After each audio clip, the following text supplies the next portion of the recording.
The fire burned high on the cliffs of Dragonstone, its light staining the snow red as the screams faded into the night. The wind howled across the stone, carrying with it the last trembling cries of Shireen Baratheon. And when silence fell, it came heavy, like judgment itself had paused to mourn. Stannis stood motionless, his face carved from stone, yet every muscle in his body screamed. He didn't move as his wife fell to her knees, sobbing into the snow, or when Ser Davos turned away, jaw clenched and fists white. The king's eyes were fixed on the flames.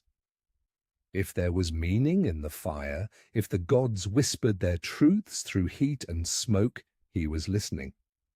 Behind him, Melisandre stood, silent, her red robes dancing in the wind.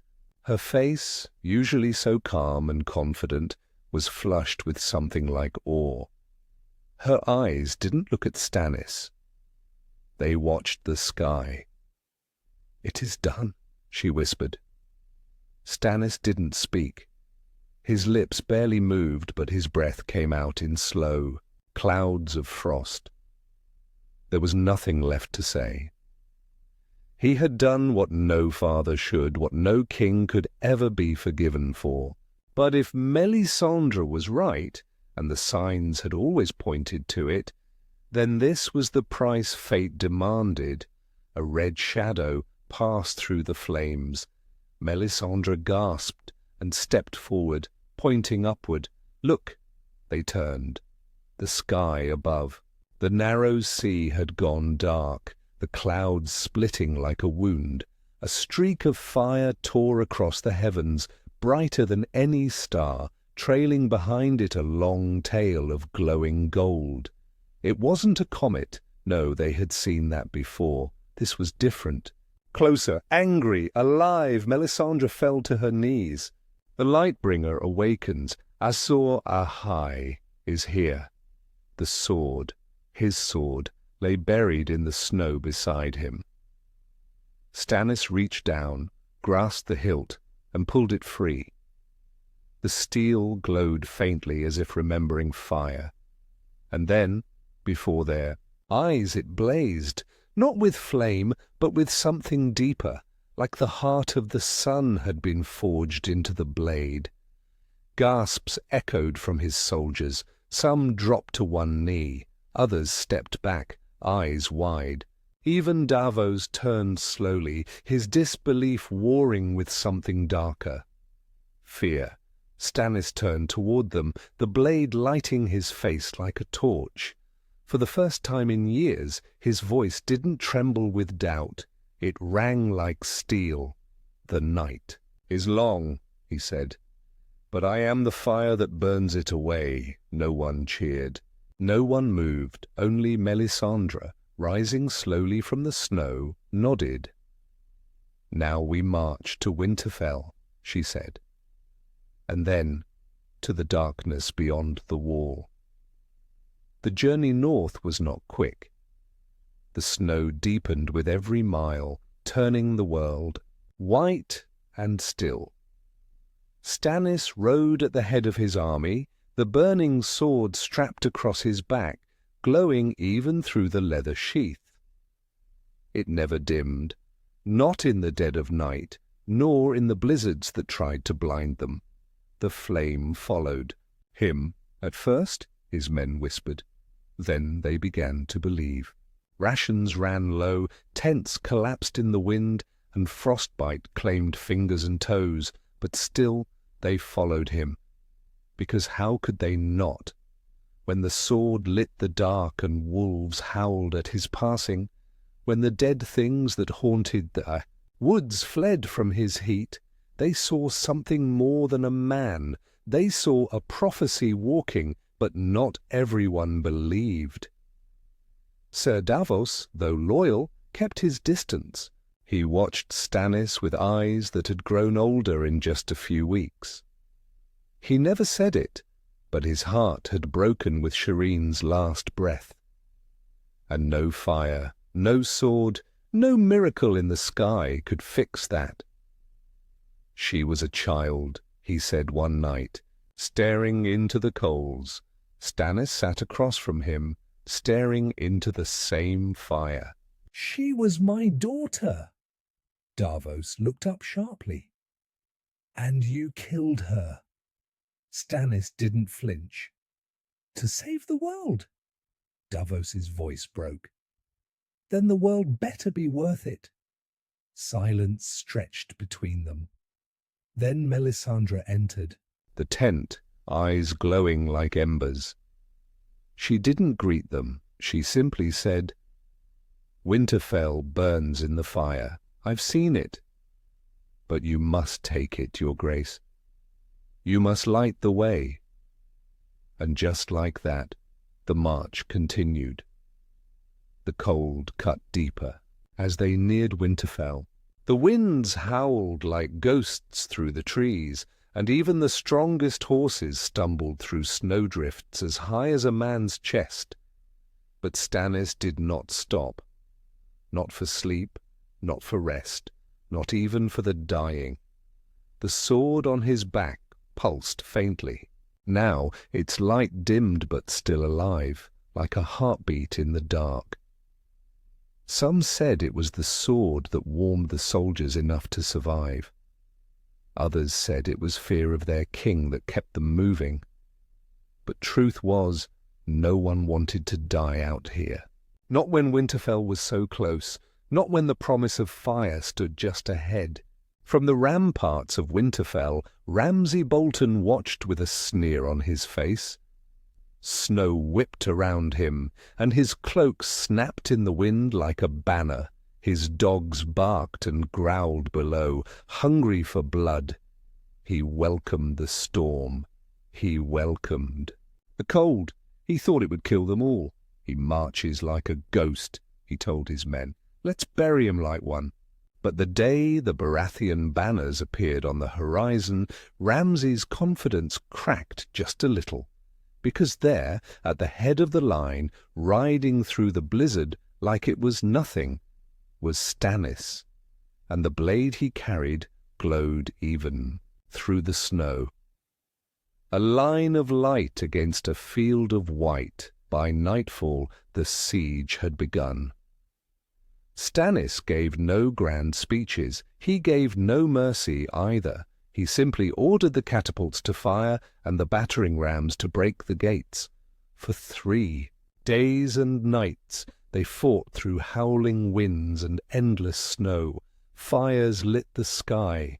Screams echoed off the stone. And then, on the 4th night, the gates broke. Stannis entered Winterfell not like a conqueror, but like a man fulfilling destiny. His sword blazed through Bolton men like a scythe through wheat. His cloak burned at the edges but didn't catch. Some men swore the snow melted where he walked. Ramsay tried to flee, tried to disappear in the tunnels beneath the castle, but Melisandre had seen it all in her flames. She guided the king straight to him. When they dragged him into the great hall, beaten and bloodied, Ramsay looked up at the man he had mocked, and for the first time he saw something that froze even his twisted heart. "You're not a man," he whispered. "You're death." Stannis didn't reply. He raised his sword and ended Ramsay with a single blow. The flames that had once danced along the blade roared bright in that moment, like they fed off the blood. Winterfell was his. But there was no joy, no songs, no laughter, only silence. The people of the north did not welcome him. They did not kneel. They watched from behind cracked doors and broken walls, remembering Shireen's screams, the red woman's eyes, the sword that burned with unnatural light. They followed because they feared, not because they believed. Even among his own, the cold had settled into their heart. Later that night, as the fires died down and the castle settled into uneasy quiet, Stannis stood alone on the battlements. The snow fell softer now, like ash. Behind him, Melisandre approached, her steps quiet in the snow. "You have taken Winterfell," she said. "The fire has spoken again. The true war waits at the wall." Stannis didn't turn. "How many more must burn?" Melisandre stepped. Beside him, looking out across the white fields. "As many as it takes," he looked at her. "You told me this path would bring peace. It will. After the night is defeated, and the night ends at the wall." She nodded. "It begins there, and beyond it the darkness waits. But your fire, your sword, will lead them. You are Azor Ahai, born again. Shireen's sacrifice was not in vain." Stannis closed his eyes. "Then I pray you're right." But in the deepest part of him a voice still whispered, one that sounded like Shireen, soft and small and full of questions. He had won Winterfell, but he had not felt victory. He had power now, but at what cost? In the morning the ravens flew from Winterfell. One message carried to every corner of Westeros. The king in the north rides for the wall. Azor Ahai comes. The road to the wall was colder than death. Even the strongest among Stannis' army began to crack. Fingers blackened, lips bled. Some simply stopped walking and let the snow bury them. The light from his sword kept them warm for a time, but it wasn't enough. Not for all, and not forever. They called it the Cursed March. A path soaked in ice and silence. The sky hung grey and heavy above them, and the trees whispered strange things as they passed. Some swore they saw figures between the branches, pale, watching, waiting. But still they followed him. Because despite the frostbite, the hunger, the fear, he was the only thing still burning in a world turning to ice. At Castle Black, Jon D. Snow stood atop the wall, his black cloak flapping in the wind. He saw the flicker of flames long before he saw the banners, Baratheon gold and stag sigils, black and bold, moved like dying embers through the blizzard. Jon's heart sank. He had heard the rumors, heard that Stannis had taken Winterfell, that he'd come north not for conquest, but for war, a war against the dead. By the time the gates opened and the army marched into Castle Black, there were fewer than half the number that had left Winterfell. The rest had perished in the march. Stannis dismounted alone, his face drawn and harder than ever. Behind him, Melisandre walked calmly, untouched by the cold. The men of the Night's Watch watched her like she was death in red. Jon stepped forward. "You've come to fight the real war," Stannis nodded. "The only war that matters." Jon looked around. "Where are the rest?" Stannis' voice was flat. "Gone." Jon glanced at the sword slung across his back, the flame sword, the one they called Lightbringer. Its glow pulsed gently, as if alive. "You've changed," Jon said quietly. "We all have." That night, they met in the Lord Commander's chambers. Stannis, Jon, Melisandre, and a few others sat around a table, maps spread between them. Melisandre's eyes never left Jon's face. "He has a role to play," she said. Stannis raised an eyebrow. "You've seen that in your flames?" "I don't need to. I can feel it." Jon leaned back. "If you're asking me to kneel—" "No," Stannis interrupted. "I need you to fight." Jon studied the older man. You believe the dead are coming. I've seen them, Stannis said. Beyond Hardhome. They don't walk, they sweep, and they leave nothing. Jon nodded slowly. Then we fight. Together. Melisandre smiled faintly. And you will rise, Lord Snow. You will rise higher than you ever imagined. Jon's eyes narrowed. What does that mean? She didn't answer. In the following days, Stannis led scouts north beyond the wall. What they found wasn't just death. It was erasure, villages gone, trees ripped from the earth, blood frozen in perfect red icicles hanging from broken doorways, no signs of battle, just vanishing. And then came the first attack. It happened at dawn. Screams echoed through. The trees like metal grinding against bone. The snow turned black with ash. White walkers, 5 of them, descended on the scouts like wind. Stannis was there. They expected steel to fail, but Lightbringer burned through them like they were paper. The sword flared bright, so blinding it left men weeping. When the last one fell, it didn't shatter. It exploded like the fire inside it had been trying to escape. From that moment, the men stopped calling him Your Grace. They called him the Burning King, but not everyone trusted him. At Castle Black, tension grew. The wildlings he had once saved now whispered behind closed doors. Some said he was no longer human, that no man could carry that much flame and not lose his soul. Jon Snow saw it too. Stannis didn't sleep, didn't eat. He stood at the edge of the wall for hours, staring into the north like he was waiting.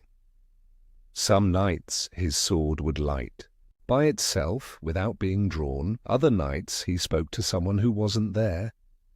Jon confronted him one evening as the sun bled behind the ice. "What do you see out there?" Jon asked. "Her," Stannis said softly. "My daughter. In the snow." Jon's breath caught. "She's gone. She tells me things now." Jon took a slow step back. "Are you sure it's her?" Stannis finally looked at him. His eyes were hollow. "No." And then came the signs. A storm that lasted 6 days, ravens falling from the sky, their wings frozen mid-flight, a full moon that burned red, and from the north a sound, distant at first, then louder, then deafening. The horn of winter, they all heard it. Stannis turned from the wall, sword drawn, fire already burning. "It's time," he said. "The darkness is coming." The wall had never felt so small. From the top, Stannis watched as shadows moved across the frozen land like a tide of ink spilling from the ends of the world. The fire in his sword flickered violently, as if it sensed the coming of something older than flame itself. The dead were no longer whispers or half-seen phantoms. They were a storm, and the storm had come. They didn't march in lines. They didn't roar or shout. They moved in silence, thousands of them, pale eyes glowing in the dark, creatures with faces once human, now twisted into frozen mockeries of life. And above them, on a horse of bone and frost, the Night King rode. Like a god made of ice and death, the horn had sounded 3 times. Once to warn, twice to gather, and the third to say goodbye. Jon Snow stood beside Stannis, face pale, hand clenched tight around his sword. He'd seen death, he'd fought it, but nothing had prepared him for this. "They'll break through," he muttered. "No," Stannis said quietly. Not yet. Behind them, Castle Black stirred. Men scrambled to their posts. Wildlings and crows alike stood shoulder to shoulder, their fear buried under desperation. Tormund Giantsbane shouted orders, and archers lined the wall with flaming arrows. Melisandre walked among them, murmuring prayers in a tongue no one understood, her hands warm, even in the freezing air. Then the wind changed, and the dead charged. The wall shook from the impact of the first wave. They hit like water against rock, climbing over each other, clawing at the ice, trying to scale the ancient structure. Fire rained down from above, arrows burned them, boulders crushed them. And yet they kept coming. Stannis moved like a man possessed. He cut through the front line below with fire and steel, brought down by pulley to fight at the base, his blade sweeping arcs of flame across the ice. Every swing turned the dead into ash. His cloak caught fire, but he didn't notice.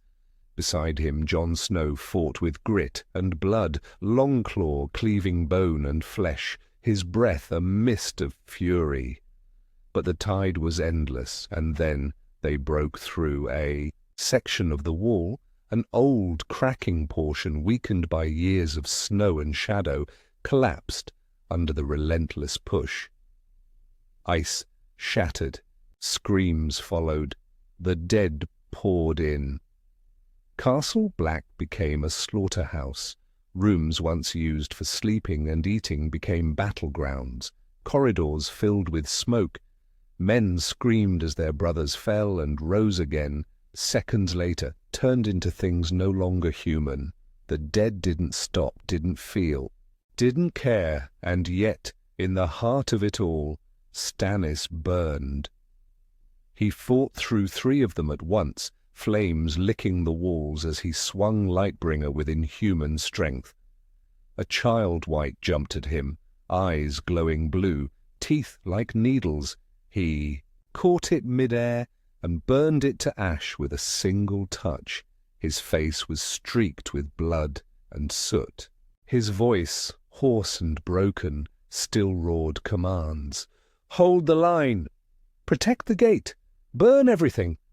In the chaos, Melisandre stood atop the main tower, arms raised to the sky. Her mouth opened in chant, her voice rising in a crescendo of raw fire magic. A ring of flame erupted around the inner keep, forcing the dead to pause, to hiss, to retreat. She was burning herself from the inside out, but even fire had limits.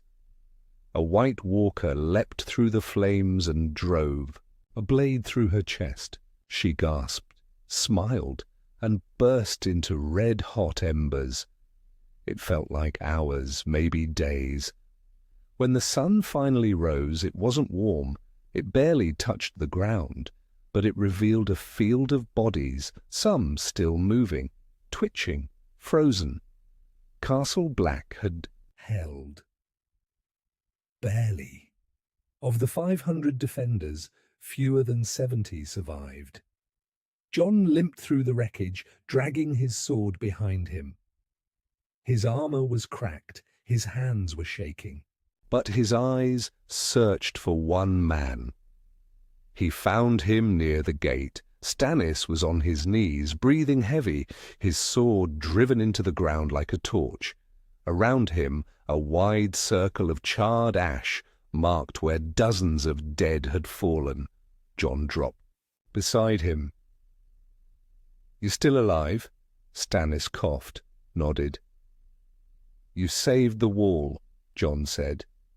Stannis didn't look up. "Not yet," Jon frowned. "They're retreating." "They're regrouping," Stannis muttered. This was the first wave. Jon's breath caught. "We'll never hold again," he said. "We lost too many." Stannis finally looked up, eyes red-rimmed, face drawn. "Then we march beyond the wall." Jon stared at him like he was mad. March. There's nothing out there but death. That's where the fire must go, Stannis whispered. To end this, we go where the darkness was born. Jon looked into his eyes and saw no man left. Only purpose, only pain, only fire. And in that moment, he understood why Stannis burned his daughter. Not because he was heartless, but because he knew there was no clean path to salvation, only sacrifice. The land beyond the wall was not meant for the living. Even in the daylight, it was dark. The sun rose weak and grey, casting no warmth. Every tree stood like a skeleton, black branches clawing at the sky. The wind didn't whistle, it screamed, not once, not randomly, but in strange, rhythmic patterns, like it was speaking in a language no one alive remembered. But Stannis pressed forward.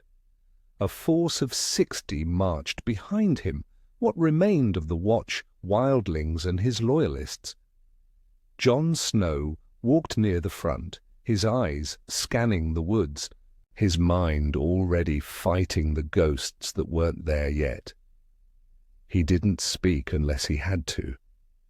He understood now. This wasn't a battle they were preparing for. It was a funeral. Maybe the world's last one. The sword on Stannis's back hadn't dimmed. If anything, it burned brighter the farther north they went. After 2 days, the land stopped pretending to be real. The snow turned grey, like ash. The trees became twisted and unnatural. One night they camped beneath a ridge, and in the morning every man woke with nosebleeds and memories that didn't belong to them. Visions of fire and screaming, old kings with crowns of ice, doors of bone closing forever. Jon pulled Stannis aside. "We shouldn't be here." "We have to be," Stannis answered. "What are we even looking for?" Stannis's voice was low. "Where the dead come from." They found it on the 4th day. A frozen lake, black as obsidian, surrounded by a perfect circle of white trees. No wind touched this place, no birds flew overhead. But the cold here felt alive, watching, waiting. In the center of the lake, on a jagged platform of ice, was a structure, old, dead, wrong. It wasn't a castle, not quite. It was a shape that made no sense. A door with no entrance, a spire that curved down instead of up. A monolith that vibrated when you looked at it too long. The White Walkers called it home. Or maybe something worse. The fire in Stannis's sword flared violently the moment he stepped toward the ice. Jon reached for his arm. "That's not a place for men." "I'm not sure I'm a man anymore," Stannis said. He walked out onto the frozen lake. The ice didn't crack. It hissed. The others stood frozen at the edge, watching in stunned silence as their king, no, their weapon, approached something not built for mortal eyes. And then the thing awoke. It rose without movement. One moment it was a ruin, the next it was standing. Tall, thin, covered in ice that pulsed like veins under skin. Its face was not a face, it was a mask of frost and emptiness. It didn't speak, but every man heard it. "You carry the wrong fire." Stannis staggered. The flame in his sword sputtered. "I am Azor Ahai," he growled. "No," the creature said. "You are his echo." Stannis roared and struck. The sword met the creature's chest and hissed, sputtered, and went out. Silence fell. Jon cried out from the shore. "Stannis!" The lake cracked. The creature raised one arm and the wind exploded into screams. From the trees, from the snow, from the bones buried deep, they came, thousands, the dead, the lost, wights, walkers, things that wore human skin like clothing. Stannis dropped to one knee. Lightbringer was dead. A black cold sword now. The fire was gone, but then another light. Small, quiet, from behind the trees. A girl's voice. "Don't be afraid, father, Shireen." Jon turned, sword raised, eyes wide. There, in the trees, stood the girl with the scarred face. Not burned, not broken, but whole and glowing. Her skin was warm light, her eyes were fire, her smile soft like dawn. The creature of ice turned, confused. For the first time, it seemed afraid. "I gave you to the flames," Stannis whispered, tears freezing to his face. She nodded. "And now I burn where you can't." She stepped forward, walking over the ice like it was earth. The cold hissed around her, retreated from her. The ice cracked, screamed, melted. Shireen reached her father and held out her hand. "You were the sword, but I am the fire." When she touched him, Stannis burst into flame, not like a man burning, like a god becoming. The creature screamed. The lake shattered. The fire exploded across the forest, racing outward in a circle of Heat so violent it turned trees to ash and dead things to cinders. Jon fell to his knees, eyes shut, body shaking from the heat and the power and the sorrow. And then silence. When he opened his eyes, the lake was gone, the forest, ash, the dead, vaporized, and in the center only ashes, of the king, of the sword, of the father who had burned his child, and who had been reborn by her flame.